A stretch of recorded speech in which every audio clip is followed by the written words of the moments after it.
I'm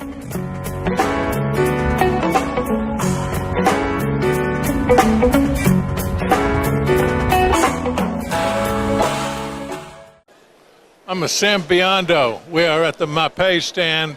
We're at Total Solutions Plus, and we're in Savannah. Savannah, Georgia. Yes. How are you? I'm doing good. How are you? It's good to see you again. Now, the last time we talked, you were doing training. Yes. You had your mic on, and you were demonstrating. You missed that. I do miss that. This venue didn't really, doesn't have the size and the dynamic for that. And this, besides, most of these people already know what I'm trying to tell them. Yeah. So this group right here, what we just want to do here is we want to show and talk about some of the new and upcoming products that we have out there. Really exciting stuff. Tell us about what's new and hot. So the new hot product right now is Ultralite S2 mortar. There's a great example of it right down there. But what it is, it's a single component mortar that meets the S2 rating in the ISO format. It's really high, lots of flexibility. The purpose of the product was it was designed exclusively with that new large format thin tile in mind. Now, of course, it can be used with other tiles. It's smooth and creamy. It wets out or flows out almost kind of like a self-leveler does, but then it dries and has flexibility and supports the back and the bottom of that tiles, especially on floors. That's really important on walls. It also has thixotropic properties. So when I spread it, it doesn't sag down. It lets the panel stick to the wall. And when I place the panel, wherever I place it, it stays. Now, getting people to use the newest and the latest, I imagine that's an uphill battle. It's always an uphill battle. First off, most of the industry are men. They don't like change. And then the other thing is, my gosh, isn't there enough mortars out there? Why a new one? But you got to stop for a second and take a look around and see all the new tiles. All of that technology is constantly a challenge for us to make sure that that bond interface between the substrate, whether it be the floor and the wall, and the back of that tile, based on the size, that's always a big challenge in our business. And we're always having to tweak the products to make them just a little bit better. I've been to several training sessions over the years, and it seems like every one I go to, the leader will say, how many of you are familiar with the tile handbook? And if you wait maybe 30 seconds, which seems like an awfully long time, maybe one hand will go up, and that's probably because the guys read the handbook aren't at the trainings. They don't necessarily feel that need to be there.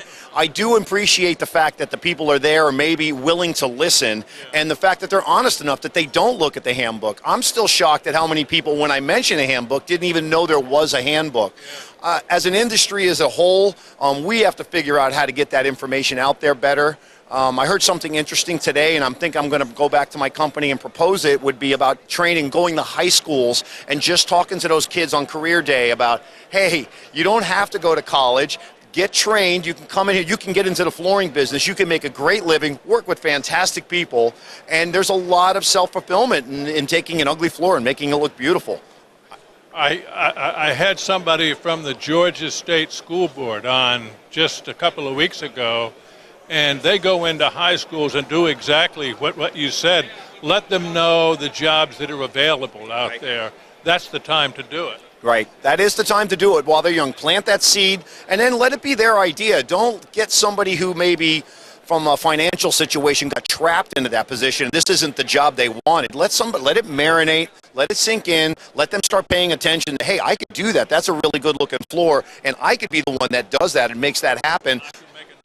I could make a great living. I have lots of friends that live a very good life from this business. Well, I think that at least going back in the dark ages when I was in school, I wasn't aware of that many jobs that were available out there. You only know what you see, and to somebody come in and educate you, at least widens your scope. Right, it opens up those options that are available to you. I have two sons. One of them I knew was going to go to college when he was 5 years old. And my youngest son, I've offered to send him to college multiple times. He doesn't want to do it. He's a musician. He's like, Dad, I'll just waste your money. It's not for everybody.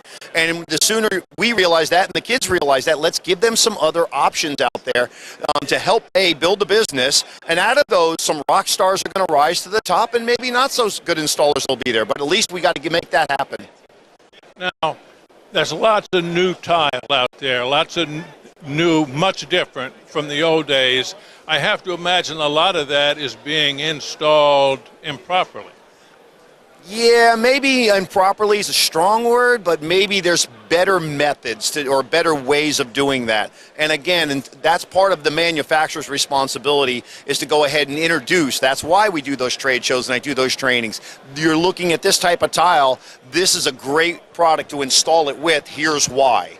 And that's one of our key functions is to constantly monitor the new tiles that are coming out there. And they're beautiful and they're big and dynamic and it just makes for a beautiful look. But we have to constantly upgrade the products to bond to the backs of those and make sure that they work. Now, are you out training people day in and day out? I was just talking to my boss and told him I was just in Las Vegas for 3 days giving a training class. And then from there, I went to Phoenix, Arizona and did another 2-day training class there. So this time of year, I'm pretty much booked all the way through December. And from October to April, May is a pretty much training season. Now, these are what, distributors that do that? Sometimes they're distributors. For instance, last week, one of the groups was the Flooring Inspectors Guild, and I gave a lecture for 4 hours at the Flooring Inspectors Guild. And then the next group were distributors and installers that I taught. So it's a diverse group. You don't tweak. I learned to not tweak it too much differently. I just present some maybe higher grade information for people that already understand the fundamentals. But at least the people that show up where you are, even if they don't want to be there on the front end, they probably do after you talk a little. Yeah, you have to try and make it exciting. I try to make it fun. I try to keep it light. I try not to overthink it. At the end of the day, it is just mortar, but it's just mortar holding down what is one of the most important things to a customer, her floor, his floor. People spend and save a lot of money up to go ahead and buy this beautiful floor, and they don't want to see a failure. They don't want to hear that. And so it's our obligation to make sure, A, we put it in the best way possible, and we manufacture the best product possible to do that. Sam, I appreciate you talking with us. Good luck to you. Thank you very much. Yes, sir. Thank you. Sam Biondi, we're in the MAPEI stand, and this is Talk Floor TV.